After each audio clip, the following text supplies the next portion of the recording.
I am here with Dr. Roy Hamilton. He is an assistant professor in neurology and physical medicine and rehabilitation at the University of Pennsylvania.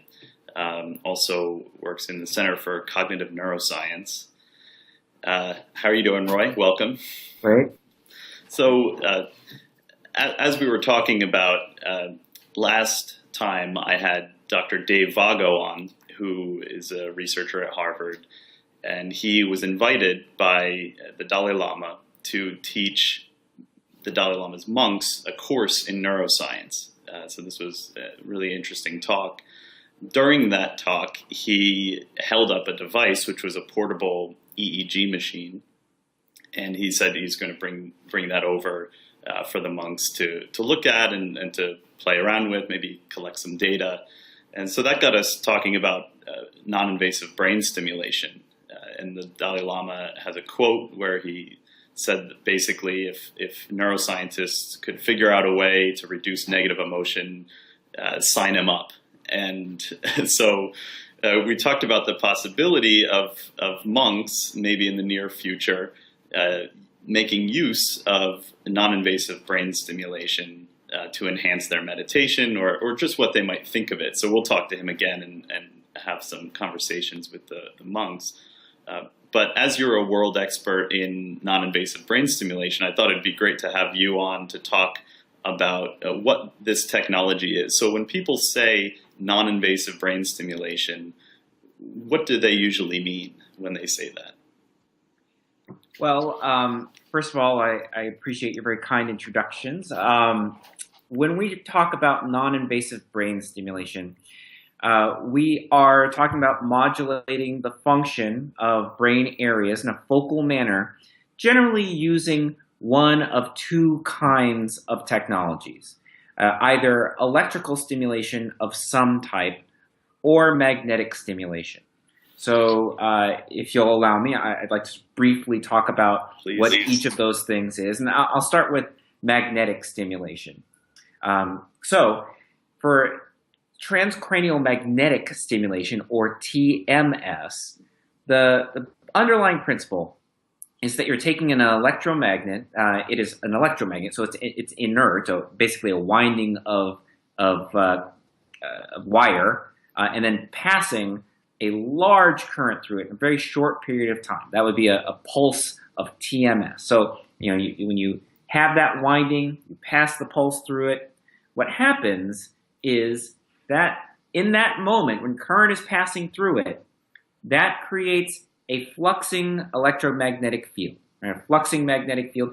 And we know, actually, we've known for a long time, Michael Faraday in the 19th century actually discovered that when you pass current through an electromagnet, if you have a second conductive body, right, for example, another wire, and it is near that first one, within the range of the fluxing magnetic field. As that magnetic field is created, as it goes from nothing to full strength back to nothing, in that time, current will actually be generated in the nearby conductive body, even if those bodies were not touching.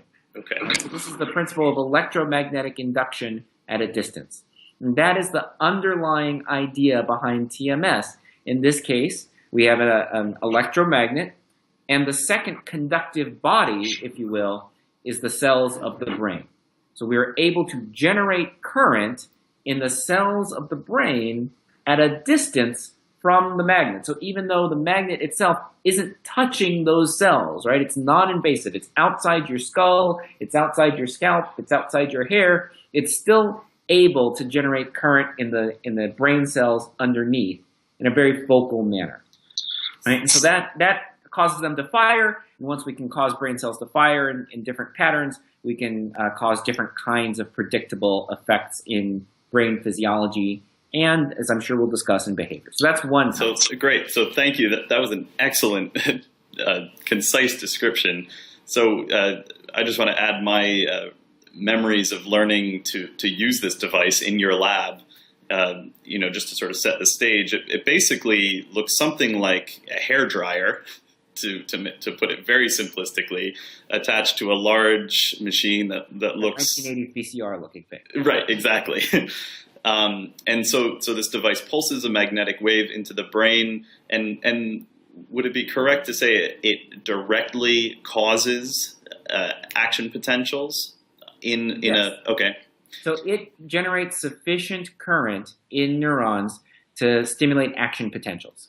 In about a square millimeter of patch of cortex. Is that right? About the spatial resolution? I mean, it sort of depends on it. That actually depends a lot on the dimensions of the coil you're using. But we like to say, centimeter and a half by centimeter and a half, Okay. an area about the size of your thumbnail. Okay. That's the brain. So when in learning how to use this device in your lab, the sort of the final test, so to speak, was to find the area of the motor strip that controls the arm, and to get, in this case, Olu's arm to raise slightly involuntarily. Yeah. So just to give listeners a appreciation for the scale of what this is capable of. So you're able to slightly lift someone's arm involuntarily simply by pulsing a magnetic field into a patch of cortex on the brain. That's right. So what we're doing there is we're testing your ability to find the right area when we're training you by having you look for the brain's representation of your arm, right? What we call the motor cortex, and on that motor cortex, the portion that represents your arm and your hand. And the reason we do that is because we need some kind of immediate readout, right? Just to know that you hit the right area. So we have you target that region, and then if the hand moves, then we know that you targeted the hand area, that you could find it. And so that's useful because it gives us an immediate physiology to physical world readout. Right? So that's why we have you learn that. Yeah. Great. So so that was TMS, and you mentioned electrical stimulation. So this is TDCS. Right. So let's move TMS to the side a little bit, and we'll talk about different kinds of, there are different kinds of electrical stimulation. We're going to focus on one, the most commonly referred to, most commonly referenced these days type, which is called transcranial direct current stimulation. All right. And so if the principle underlying TMS, what we just talked about, if that's pretty straightforward, all that electromagnetic induction and distance, then the idea underlying TDCS is even simpler. I mean, the basic core idea is that you take two or more electrodes. I say two or more because there has to be some combination of anode and cathode. So in other words, if you imagine it, the plus and minus ends, right? And there have to be some of each of those, so at least one, and you place them on the scalp. And then you run current between them. And the current will run through the tissues that are interposed between the electrodes that you've placed on the scalp. Now, it's not a lot of current. Same order of magnitude as what might come out of a 9-volt battery. But that very low amount of current running between your anode and your cathode, that is sufficient once it gets attenuated somewhat by your scalp and the skull and all the tissues in between. It's still sufficient to cause incremental shifts, tiny little shifts in the membrane resting potentials of neurons. And this is mechanistically importantly different from what we just discussed with TMS. Right? TMS is sufficient to cause brain cells to fire right then and there. Right? TDCS causes tiny little shifts in resting membrane potentials, not enough to cause them to fire right then and there.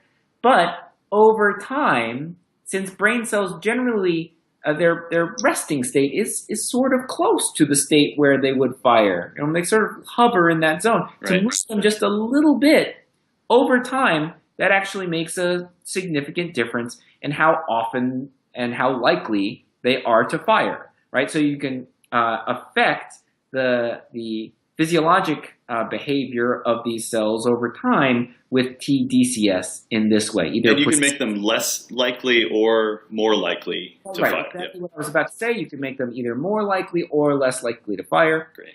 Another important difference between the two technologies, we talked a little bit about how focal TMS is. Generally speaking, conventional TDCS, and by conventional I mean one anode, one cathode placed on the head with current run between them. It's not a very focal, high-resolution technology. You're basically almost bathing a large swath of brain in between those two electrodes in a very small amount of current. But nonetheless, over a period of time, you can change cortical activity and with appreciable, measurable changes in behavior. Great, thanks. So we had TMS, which is magnetic, TDCS, which is electric. Now, in talking to Dave Vago afterwards, Dr. Matt Keener, a psychiatrist, got in touch with me, and he knows these people at Think, and so Think is a non-invasive brain stimulation company, and they sent a couple of these devices to Dave Vago to bring to India to play with and to show these monks. Now, Think is a little bit different, I understand, than TDCS, although it operates under similar principles. So could you distinguish those two technologies, whatever Think is using, and TDCS? Sure. So I think the main difference in terms of the putative mechanism is that the creators of Think argue that what their device does, and I don't really have sufficient experience with the device specifically to have an opinion about their opinion about the mechanism. Me neither. With that caveat, what they argue is that the main mechanism by which the device has its effects are actually indirect, aimed at stimulating cranial nerves. So just a second to talk a little bit about neuroanatomy. Right? Sure.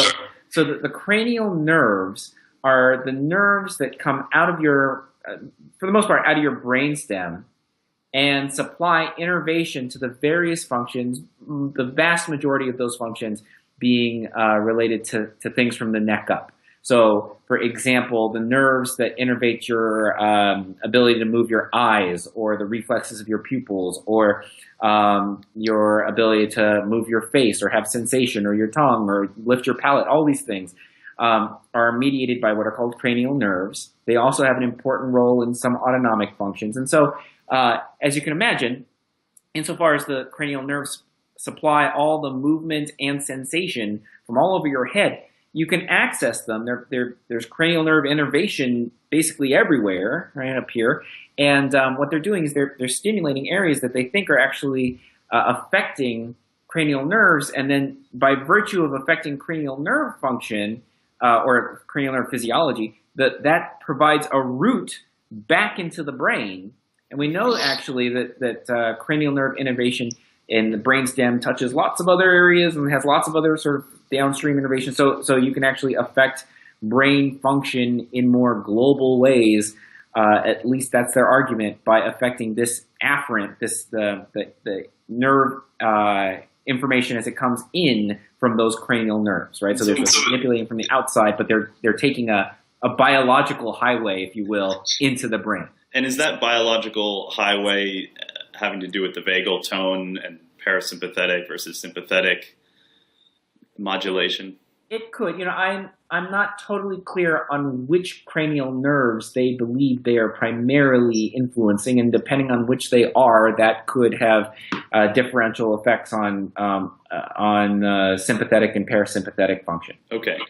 Well, thank you for those very concise, very useful characterizations of those technologies. Now, when I first learned about these technologies, and I imagine a lot of people have this similar response, you're talking about modulating areas of the brain, making neurons fire or more or less likely to fire. It sounds like this would be a very risky intervention. It turns out that they're all surprisingly safe. But can you talk a little bit to their safety? Sure. So again, I'm going to start with TMS, then I'll move to TDCS. I'm going to stick to those two modalities since that's really what we do in my laboratory. So for TMS, there are known risks. There is one risk that is especially one that we're concerned about, or one that doesn't happen often, but we take pains to make sure that we are in a parameter space to make sure that it doesn't happen, and that is the induction of seizure. Right? So you can imagine, just to back up over this concept, so if a seizure is a runaway, uncontrolled transmission of activity in the brain, right? You can imagine that you've got this technology. The technology introduces sufficient energy into the brain to actually cause it to fire right then and there. You can imagine if that was done in a thoughtless, careless, or irresponsible manner, that could then sort of prompt the brain to go on and fire more and uncontrollably on its own, thus inducing a seizure. And in fact, there are some cases of seizure induction with TMS. However, we have established fairly rigorous parameters with respect to the intensity, the frequency, and the duration of stimulation that healthy brains can undergo, or that they should undergo. And within those parameters, the technology is very safe. So I just mentioned that. Can you put a number on that? I remember in the training, there was a figure that was thrown around about how likely it is that TMS would induce the seizure. I mean, we're talking about, a handful, sort of in the mid-teens of documented cases of induced ever in right. So thousands of, tens of thousands of people who've been stimulated. I imagine many more now that TMS has been approved, FDA approved, for the treatment of depression. So really, we're talking about a pretty infinitesimally small likelihood of an adverse event with this technology. It just happens to be the case that it's the one thing that we know that if we were especially careless, we could do. Right. So this is an exceedingly, and to my mind, surprisingly safe technology. I mean, the adverse effects seem to be, as you say, minuscule. Yes. At least in terms of seizures. Yes. So, I don't mean to. There is a tendency for people to conflate the severity of a risk with the frequency of a risk. Nobody wants to have a seizure, obviously, but the likelihood of it happening is very, very small. Okay, and you talk about this in a New York Times interview, I think, and we can post that below this video so people can dive into some more detail. Great. So that would be great. So and then you mentioned you were going to talk about TDCS. Yep. Yes. So the story is even easier to discuss with TDCS. So to our knowledge, there have been no serious adverse effects of TDCS documented in any study across thousands of sessions, tens of thousands, maybe hundreds of thousands of individuals who've been stimulated. So that is not to say that it is not possible to have adverse events. I always say that treatments can have whatever side effects they want to have, but we have not found any serious ones to be concerned about yet with this technology. Now, there are possible effects from administering the technology in ways that are incorrect or careless. So, for example, it is possible if the technology is administered incorrectly to induce a scalp burn, burn through the skin, since you're running current through the skin. Sure, However, when properly administered, we have not yet demonstrated any serious adverse health outcomes. And people are making these TDCS devices on their own in their basements, and so I'm imagining that this is the kind of context that makes these kinds of risks much more likely to occur. Yeah, that is one thing that is a potential concern. Is that it's the low barrier to entry with TDCS in particular, and it's the kind of technology that is, we believe it's safe, so that's not a particular barrier to entry.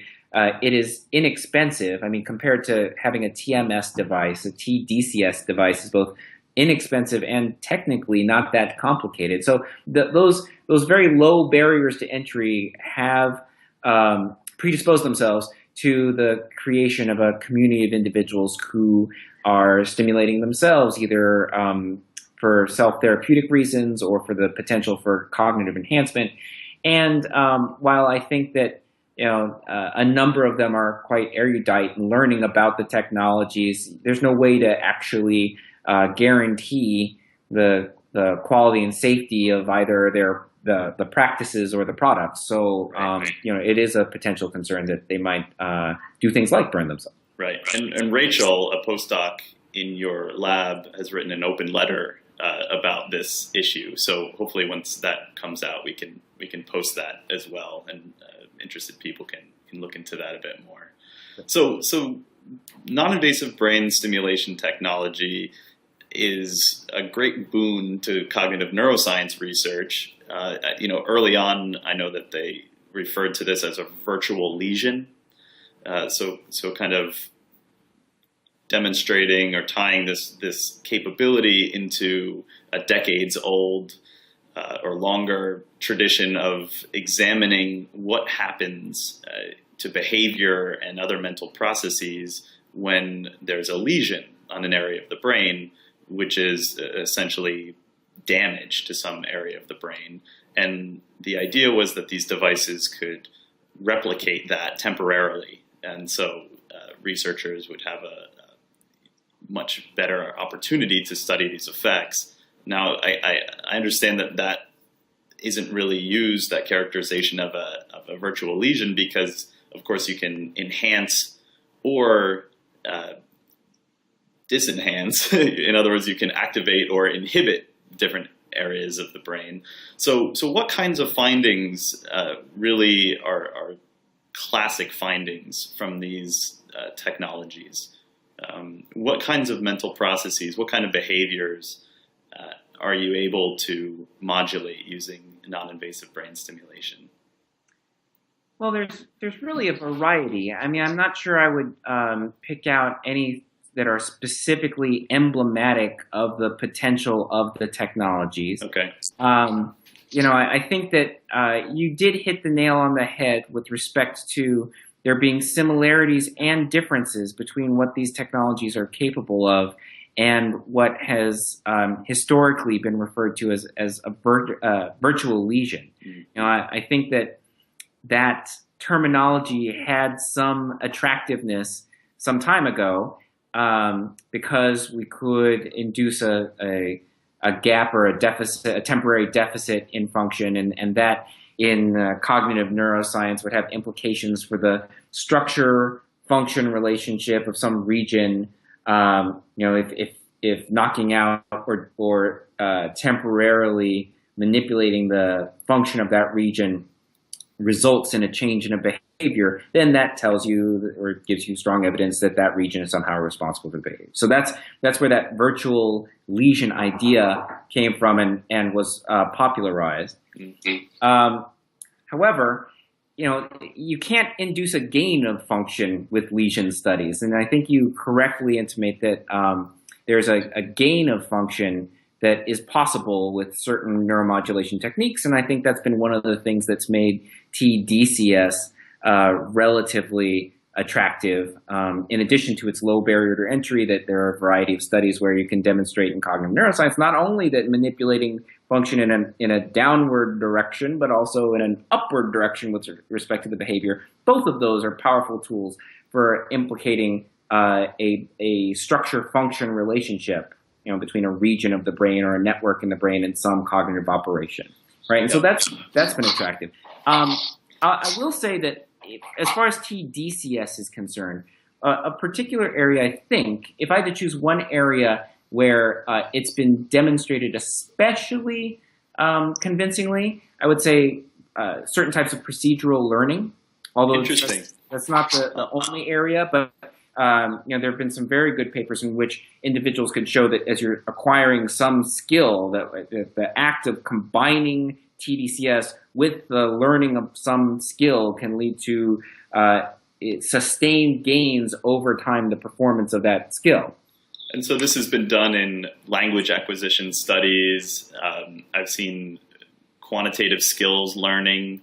Both of these forms of learning are able to be enhanced by non-invasive brain stimulation.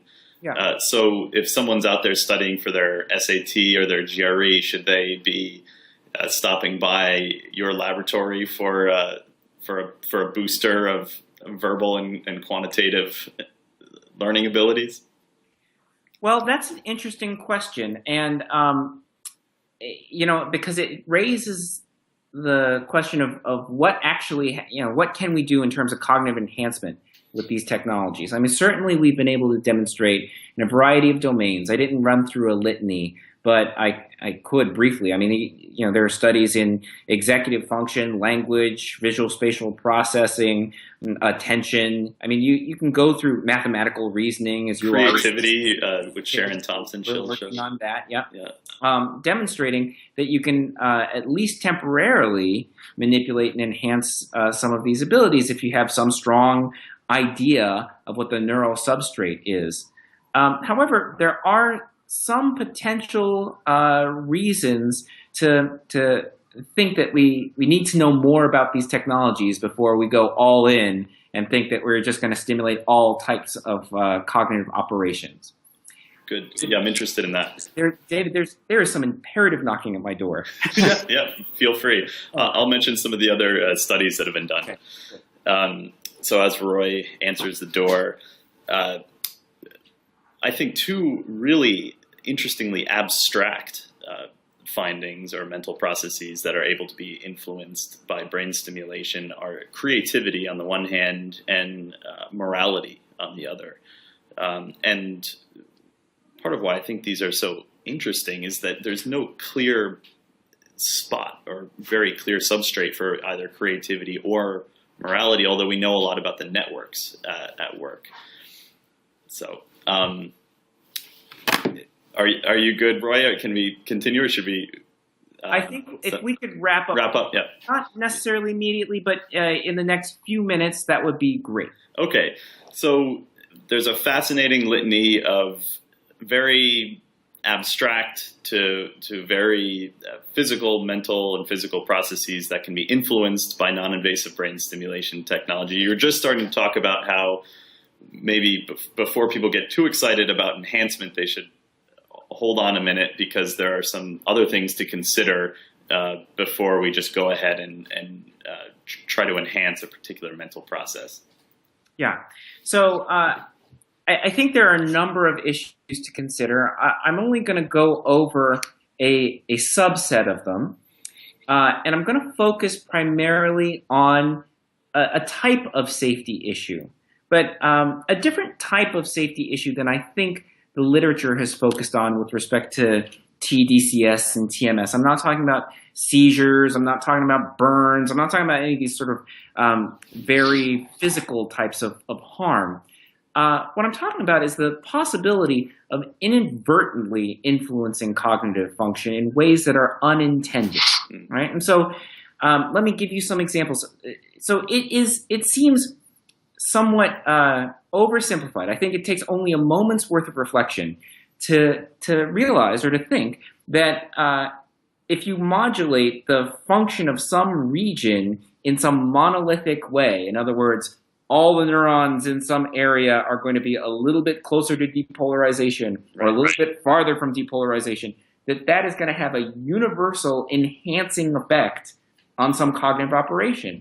Right? Brain function is an incredibly delicately balanced thing. It is circuits modulating networks, modulating other circuits in positive forward and backward feedback loops, right? So it is on some level an oversimplification to think that, if everything is a little bit enhanced, that means every function is going to be enhanced. So let me give you some examples to give you a little bit of pause about that. So I didn't get to talk about some of our work, but two experiments that we've done recently were one involving working memory, the ability to hold and manipulate information online in your mind. And for that, we applied a type of stimulation that we believe had, if anything, according to canonical ways of thinking about TDCS, more excitatory rather than inhibitory effects. Okay.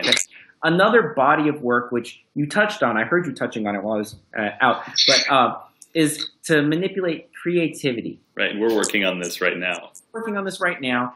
And the approach, the theoretical approach, is to actually create a little bit of inhibition, right? A little bit of sort of down regulation of regions of the frontal lobe that we think are responsible for highly structured thinking, and so that will sort of relax your the structure that you're imposing, and allow for people to think more flexibly about alternative uses for common objects. Fine, but the thing is, for these two experiments, we are trying to do opposite things to the same area of brain. Okay? So what's the implication there? So what is it? What will happen if we were to test working memory in the people who were trying to influence creativity, or creativity in the individuals for whom we were trying to enhance working memory? Right? That it gives one pause to think that we're imposing monolithic directional effects on brain areas, even though the brain is balanced, and you might get differential effects and different cognitive abilities via that stimulation. So this is the point. This is the moment to make the point, the obligatory point. The brain is incredibly complicated and involves many recursive loops and systems and feedback. And so just knocking out or activating or turning down one area is going to have a lot of effects that we don't know about. So in other words, you've got your work cut out for you. We've got our work cut out for us in terms of this field is much needs to be done in terms of basic research, tying these mental processes and brain functions together. So I know we have to wrap up, but I wanted to touch on one thing that you brought up in your great paper, Rethinking the Thinking Cap, which we'll also post, where I think it was in that paper, where you mentioned the possibility, and this is the sort of moonshot, what may come from this technology down the line, of unlocking savant-like abilities. Do you mind saying a few words about that? Well, I think that my opinions about that perhaps have been a little bit over portrayed.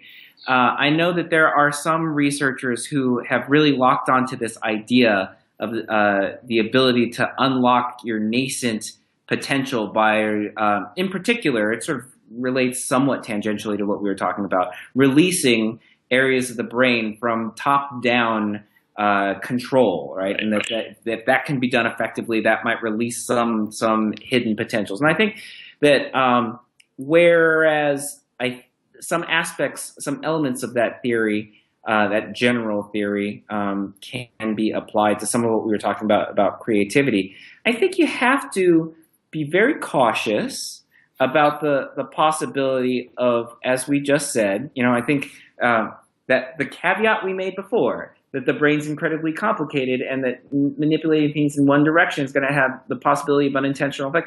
I think that applies to any thinking that we might have about enhanced savant abilities. Is it the case that this is necessarily an all gain situation? The degree of complexity of the system itself suggests that may not be the case. So while I think that it is possible, for us to use these technologies to enhance our cognition, and I don't know what the limits of that are, as I don't think anyone knows what the limits of that are. I think that it may not be it may not be necessarily fruitful for us to think that the immediate effect, the thing that we're going to see, is Einstein's, Mozart's, and Picasso's right away. At least not without possibly some significant trade-offs. Great. Well, we'll leave it there on that tantalizing possibility.